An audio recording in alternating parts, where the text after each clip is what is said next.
ஐயா என் பேர் கணேசா, சொந்த ஊர் இதாங்க. நான் இங்கே தான் பெரம்பூரில் இருக்கேன். ஸ்கூல் பக்கத்தில் கொய்யா பழம் வித்துட்டு இருக்கேன். கொஞ்சம் கொஞ்சம் பச்சிக்கிறையா. கால் பரீட்சை லீவ் ஆச்சா, ஸ்கூலில் லீவ் விட்டாங்க, அதான் இந்த பக்கம் வந்தேன்.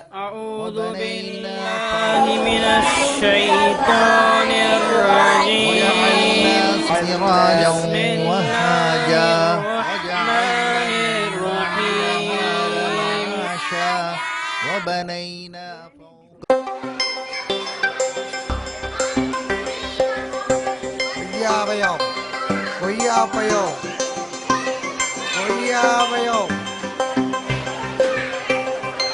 கொய்யாவையும் கொய்யாவையும் கொய்யாப்பையும் கொய்யாப்பையும் கொய்யாப்பையும் கொய்யா 5 கொய்யா 5 தம்பி, கொய்யா 5 தம்பி, வாங்க கொய்யா 5. ஒரு பழம் 7 ரூபா. ஒரு பழம் 5 ரூபாய். 2 பழம் ஏடா, ஒரு பழம் 5 ரூபாய், 2 பழம் 10 ரூபாய். தெரியும். ஒரு பழம் 5 ரூபா, 2 பழம் 10 ரூபா, 3 பழம் 15 ரூபா, 2 பழத்தை 8 ரூபாய்க்கு தருவீங்களா? வேற ஒருத்தி பேசிக்கிட்டு. ஹலோ, என்னங்க நம்ம பையன் சீனுக்கு கீழே விழுந்து பேச்சு இல்லாம இருக்காங்க. பையன் கீழே விழுந்துட்டானா? ஆமாங்க. முதல்ல ஆட்டி கூட்டி போடி. சீக்கிரம் வாங்க. நான் வந்துறேன், நான் உடனே வரேன். சீக்கிரம் வாங்க.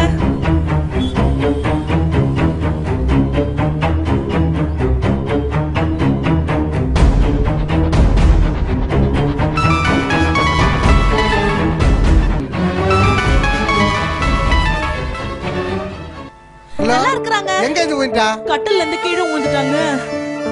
குழந்தைக்கு ஒண்ணு ஆகலையா? இல்லங்க, குழந்தைக்கு ஒண்ணு ஆகல. குழந்தை நல்லா இருக்கறாங்க. ஒண்ணு இல்லல்ல? இல்லங்க, ஒண்ணு இல்லல்ல.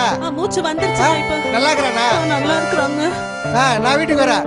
வேணாங்க, வியாபாரத்தை முடிச்சிட்டு சாயங்காலமா வாங்க. என்ன எப்படி பார்க்க முடியும்? வியாபாரத்தை எப்படி கவனிக்க முடியும்? நாய்க்கிலே இருக்கா என்னன்னு தெரியல. இனிமே போய் பார்த்தாதான் தெரியும். சரி போய் பாருங்க. போ, என்ன ஆச்சா போய் பாக்குற கடைசியா. சாயங்காலம் சீக்கிரம் வீட்டுக்கு வந்துருங்க.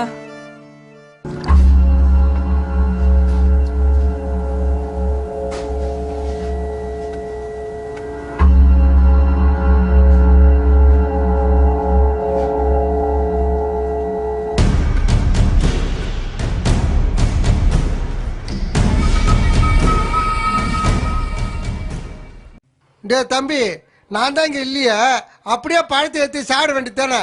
ஏன்னா எல்லாத்துக்கும் காசு போட்டு எடுத்து சாப்பிட்டுக்கிறீங்க. நீங்க இல்லன்னா நான் அல்லா பாத்துட்டு இருக்கான். அல்லாவா? அவன் எங்க இருக்கா? அல்லா எல்லா இடத்துலயும் பாத்துட்டு இருக்கான். 3D சாப்பிட கூடாதுன்னு எங்க நபி சொல்லிருக்காங்க. உங்க நபியா என்ன சொல்லிருக்காரு? உழைச்சுதான் சாப்பிடணும், அடுத்தவங்க பொருளை அனுமதி இல்லாம எடுக்க கூடாது. அப்படி எடுத்தா அது ஹராம். உங்க நபியா எப்ப சொன்னாரு? யாருகிட்ட சொன்னாரு? உங்ககிட்ட சொன்னாரா? ஏன் உங்களுக்கு எதுவுமே தெரியாதா? எல்லாம் அங்க ஹஜ்ரத்தா சொன்னாங்க. ஹஜ்ரத்தா? ஆமா, அவங்க அங்கதான் இருக்காங்க. எனக்கு உங்க நபிய பத்தி சொல்லுவாரு. சொல்லுவாங்களே, வாங்க எங்க ஹஜ்ரத் கிட்ட போலாம். வாடாப்பா, கொய்யா வைக்க வேணாம். கொய்யா அப்புறமா வைக்கலாம். உங்களை பார்த்தா ஹஜ்ரத் சந்தோஷப்படுவாங்க. ஏய், என்னடா இவ்வளவு தூரம் கூட்ட? ஆமா ஆமா, வாங்க. அஸ்ஸலாமு அலைக்கும். வலைக்கும் அஸ்ஸலாம் வரஹ்மத்துல்லாஹி வபரகாத்து. என்னப்பா தாரிக், கொய்யாப்பழ வண்டியை கொண்டு வந்திருக்க?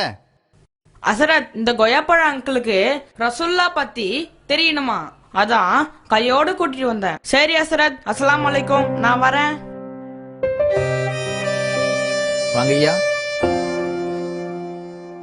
ஐயா, நாங்கெல்லாம் வரலாம் ஐயா. தாராளமா வாங்க, உட்காருங்க. ஐயா, நான் சும்மா தான் ஐயா விளையாட்டு கேட்டேன். அந்த பையன் கூட்டாந்து விட்டாயா? குழந்தைங்களுக்குலாம் இவ்வளவு நல்லது சொல்லி கொடுக்குறீங்களா? உங்களை பார்க்கலாம் தான் ஐயா வந்தேன். நபிகள் நாயகம் எதுக்கெல்லாம் ஐயா சொல்லி கொடுக்குறாரு? ஆமா கணேசா, நபிகள் நாயகம் எல்லாத்துக்கும் வழி காமிச்சிருக்காங்க. நபிகள் நாயகம் சொல்லி தராத எந்த விஷயமுமே இல்லை. அடுத்தவங்க பொருளுக்கு ஆசைப்படக்கூடாதுன்னு நபிகள் நாயகம் சொன்னதுனால தான் இந்த பையன் எப்படி நடந்திருக்கான்.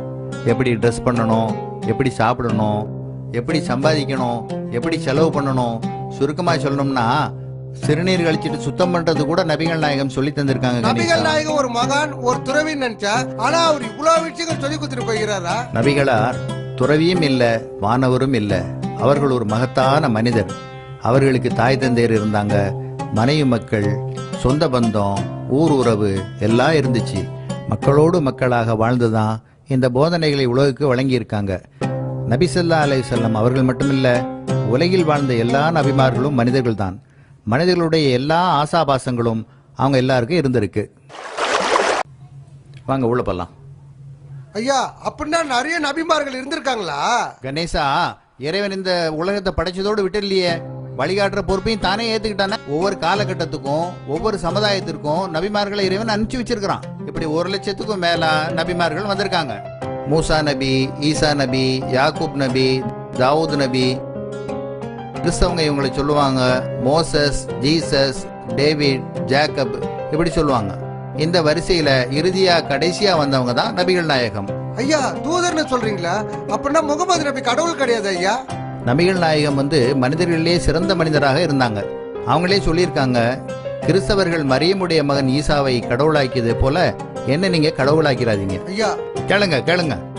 இடையில பேசுறதுக்காக மன்னிச்சிருங்க ஐயா. இஸ்லாமியத்தை ஆரம்பிச்சது முகமது நபிகள் தானே ஐயா? மனிதன் எப்போ தோன்றினானோ அப்ப இருந்து இஸ்லாம் இருக்கு. அப்படின்னா இஸ்லாமியத்தை ஆரம்பிச்ச முகமது நபிகள் இல்லையா ஐயா? இல்ல, இந்த உலகத்துல முதல்ல படைக்கப்பட்ட முதல் மனிதர் ஆதம் அலைஹிஸ்ஸலாம். முதல் மனிதரே முதல் தூதராகவும் இருக்கிறாங்க. அன்னையில இருந்து இஸ்லாம் இருக்கு. இஸ்லாம்ங்கிறது மதம் இல்ல, அது ஒரு வாழ்க்கை நெறி. இந்த வாழ்க்கை நெறியை தான் ஒவ்வொரு காலகட்டத்திலையும் ஒவ்வொரு நபியும் அந்தந்த மக்களுக்கு எடுத்துரைச்சிட்டு இருந்தாங்க. இறுதி நபி முகமது ஸல்லல்லாஹு அலைஹி வஸல்லம் அவங்களுக்கு இறைவன் திருக்குர்ஆன்ங்கிற வேதத்தை கொடுத்தான். அந்த வேதத்தின் வழிகாட்டுதல்ல தான் இந்த பணியை முகமது நபி ஸல்லல்லாஹு அலைஹி வஸல்லம் அவர்கள் முழுமைப்படுத்தி இருக்காங்க. உட்காருங்க. அப்படின்னா குர்ஆன்றது நபிகள் நாயகம் எழுதின புத்தகம் இல்லையா ஐயா? குர்ஆன் இறைவனால இறை தூதர் முகமது நபி ஸல்லல்லாஹு அலைஹி வஸல்லம் அவங்களுக்கு அருளப்பட்டது. குர்ஆன் அரபியர்களுக்கோ முஸ்லிம்களுக்கோ மட்டுமோ சொந்தமானதல்ல, உலக மக்கள் அனைவருக்கும் வழிகாட்டியா இருக்கு. நீங்க சொல்றதுலாம் புதுசு புதுசா இருக்கு. குர்ஆன்ல எங்களுக்கு கூட வழிகாட்டுதல் இருக்குதா ஐயா? ஓ நிச்சயமா. குர்ஆன் உலக மக்கள் அனைவருக்கும் ஒரு நல்ல உபதேசம்னு குர்ஆனே தன்னை பத்தி சொல்லுது. அது மட்டும் இல்லாம குர்ஆனின் பல வசனங்கள் ஓ மனிதர்களேன்னு திருக்குர்ஆன் சொல்கிறது. அது மட்டும் இல்லாம நபிகள் நாயகம் ஸல்லல்லாஹு அலைஹி வஸல்லம் அவங்க முஸ்லிம்களுக்கு மட்டும் நபியா வந்தவங்க இல்ல, உலகத்தில் உள்ள எல்லா மக்களுக்கும் நபியா வந்தவங்க. ஐயா சொன்னா தப்பா நினைக்க மாட்டீங்களா? ஏன் தப்பா நினைக்க போற? நீங்க கேட்காம இருந்தாதான் தப்பா நினைப்பேன். அப்படின்னா நாங்களும் குர்ஆன் படிக்கலாமா? தாராளமா படிக்கலாம். நானே உங்களுக்கு ஒரு குர்ஆனை கிஃப்ட் பண்ணலாம்னு இருக்கிறேன். ஐயா எனக்கு இன்னும் ஒரு சந்தேகம் ஐயா. நபிகள் நாயகம் இறந்து ஒரு 200-300 வருஷம் இருக்குமா ஐயா? இல்ல, முகமது நபி ஸல்லல்லாஹு அலைஹி வஸல்லம் அவங்க கிபி 571ஆம் ஆண்டு அரேபியா நாட்டில குறைஷ் என்னும் குலத்தில அப்துல்லா ஆமினா என்ற தம்பதியருக்கு மகனாக பிறந்தாங்க. பிறக்கிறதுக்கு முந்தையே தந்தையை இழந்தாங்க. 6 வயதாகும் போது அன்னையை இழந்தாங்க. பாட்டனார் அப்துல் முத்தலிபின் பராமரிப்பிலே வளர்ந்தாங்க. அவர்கள் மரணித்த பிறகு பெரிய தந்தை அபூ தாலிப் அவங்களோட பராமரிப்பில் வளர்ந்தாங்க. ஆடு மேய்ச்சாங்க. சின்ன வயசுலேயே ஒழுக்கமும் தூய்மையும் நிறைஞ்ச இளைஞரா வளர்ந்தாங்க. எல்லாருக்கும் நம்பிக்கைக்கு உரியவராகவும் உண்மையாளராகவும் திகழ்ந்தாங்க. 25ஆம் வயதில் தன்னை விட 15 வயது மூத்த 40 வயதான 4 குழந்தைக்கு தாயாக இருந்த கதிஜா என்னும் விதவையை மணமுடித்தாங்க. 40 வயது வரை அவங்க நபி இல்ல.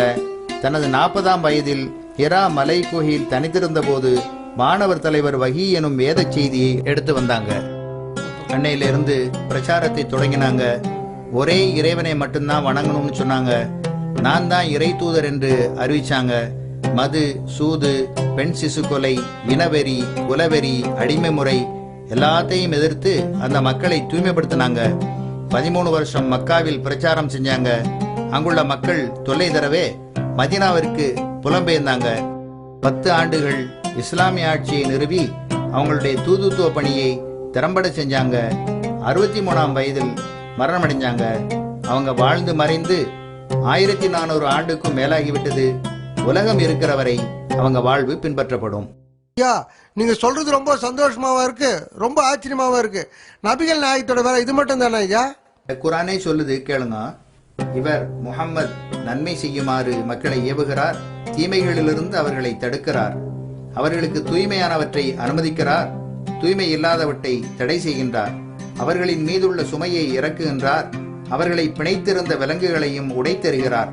எனவே எவர்கள் இந்த நபியின் மீது நம்பிக்கை கொண்டு இவரை கண்ணியப்படுத்தி உதவியும் புரிகின்றார்களோ, மேலும் இவருடன் இறக்கி அருளப்பட்ட ஒளியை பின்பற்றுகிறார்களோ அவர்களே வெற்றியாளர். திருக்குர்ஆன் 7:157 வசனம் இப்படி சொல்லுகிறது.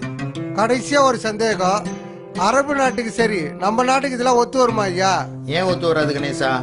நபிகளா ஸல்லல்லாஹு அலைஹி வஸல்லம் அரபு நாட்டுல பிறந்ததுனால குர்ஆன் அரபிலே இருக்கு. தமிழ்நாட்டுல பிறந்திருந்தா தமிழ்ல தானே இருந்திருக்கும். அரபு நாட்டுக்கு மட்டும் அவங்க தூதரா அனுப்பப்படல. நான் முதல்ல சொன்னேனே, உலக மனிதங்க எல்லாருக்கும் அருளாக அனுப்பப்பட்டவர்னு. அன்னைக்கும் பெண் சிசுவை கொண்டாங்க, இன்னைக்கும் கொள்றாங்க. மது சூது அன்னைக்கும் இருந்துச்சு, இன்னைக்கும் இருக்குது. இறைவனை நிராகரிக்கிற மக்கள் அன்னைக்கும் இருந்தாங்க, இன்னைக்கும் இருக்காங்க. அதனால அன்னைக்கு சொன்ன போதனைகள் இன்னைக்கு மட்டுமல்ல, உலகம் இருக்கிற வரை எல்லா மனுஷங்களுக்கும் பொருந்தும். கணேசா, அதனாலதான் இன்னைக்கும் உலகம் முழுவதும் 160 கோடி மக்கள் அவங்களை பின்பற்றாங்க. நிறைய வழக்கா குத்துட்டீங்க ஐயா, ரொம்ப நன்றி ஐயா. அள்ளக்குறையாத சரித்திர சமுத்திரத்திலிருந்து பெருமானார் என்ற பெருங்கடலின் ஒரு துளிதான் இங்கே தெரித்து விழுந்திருக்கின்றது.